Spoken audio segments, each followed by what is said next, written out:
Thing one tonight, there's been a lot of drama at this week's NATO summit in Brussels, which seems to happen pretty much everywhere the president goes.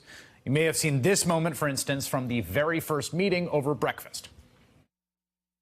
Germany is totally controlled by Russia. Germany, as far as I'm concerned, is captive to Russia because it's getting so much of its energy from Russia.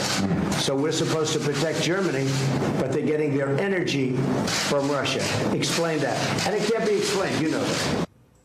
It was uncomfortable, to say the least. A lot of people noticed Chief of Staff John Kelly looked especially antsy, fidgeting in his seat, looking away from Trump, pursing his lips. And that was understandable, but it was the White House statement in response that was especially weird.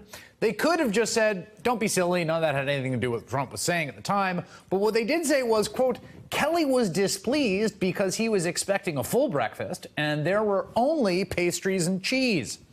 Now, that really seemed unlikely to us at the time because, well, first of all, who doesn't love pastries and cheese? The answer is no one. But why would Sarah Huckabee Sanders go out of her way to make the White House Chief of Staff look like a disgruntled customer at IHOB? It was all made more suspicious today when the NATO Secretary General, who was at the same breakfast, says he left that breakfast with a full tummy-tum. That's thing two in 60 seconds. The White House could have said any number of believable things in response to questions about John Kelly's clear discomfort with the president's comments at a NATO breakfast this week. But instead, they came up with a line about the retired Marine Corps general being hangry.